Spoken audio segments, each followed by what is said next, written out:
Welcome to the France 24 Observers. This show is based on our network of observers. They're ordinary people who tell us what's going on where they are and send in photos and videos to document it. We check everything here in Paris and bring the best to you.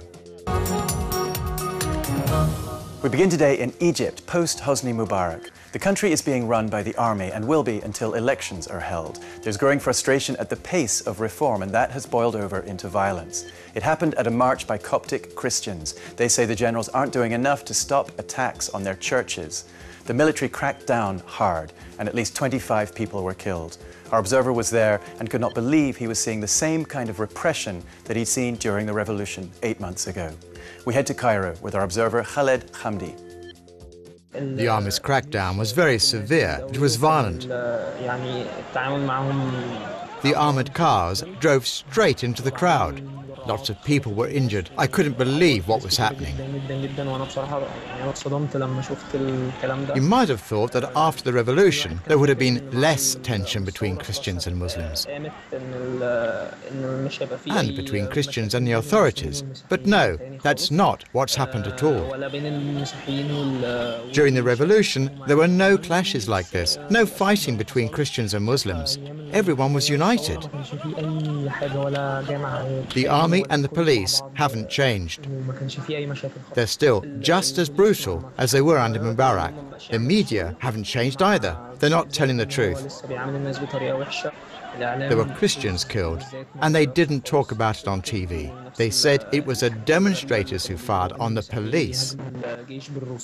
I was there, and that's not what happened.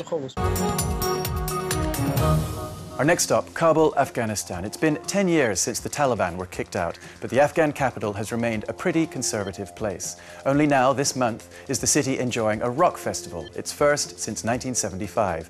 Our observers Pedram and Qassem are members of an Afghan death metal band. They say the festival is a way of getting back at the Taliban, who had banned all forms of music. We head to Kabul with members of District Unknown. Our style is a little bit difficult to explain, but we are very inspired by doom and death metal music. So yeah, it's very new in Afghanistan, and most of Afghan people haven't heard about such thing. Most of Afghan people haven't even heard distorted guitars. So when you are growling in mic and you're playing with very trashy, distorted guitars, then you're doing something that they could never possibly think about. I believe that it's very, in a way, positive, because they can see that there are some Afghans doing very new things. The audience gets usually, they really don't know what to do to our music, but I could feel them and see them dancing and banging, head banging and a bit body banging to our music, and I have felt that our music at least has given them a bit of energy, and they have felt it. In a society like of Afghanistan, especially, even if it's Kabul society, being a kind of artist or a band, anyhow, the artist, it's always risky. And but at the same time, it really feels good to be in the front line, to among the people who are bringing something different and something new.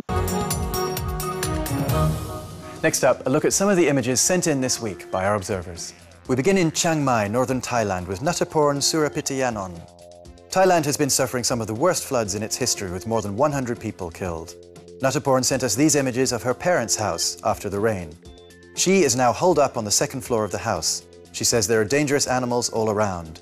A snake, for instance, swimming calmly through her garden. The water is now subsiding, she reports, and it's time for the cleanup. Now to Dera in Syria with our observer who uses the name Kalaswad. This video is circulating on the web. It claims to show soldiers in Dera who have deserted from the Syrian army, singing an anti-regime song.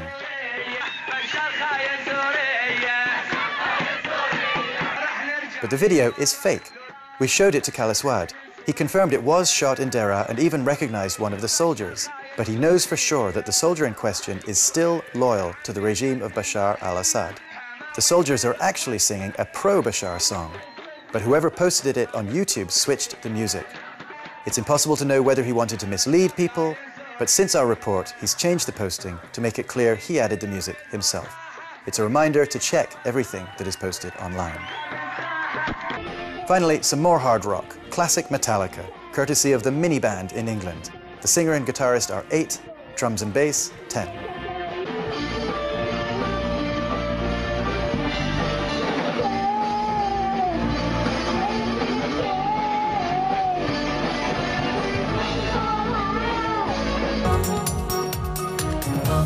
That's it for this week, but you can continue to follow our observers online. Check out our website for their latest reports, our Facebook and Twitter pages, and our iPhone app. See you next time, here or online.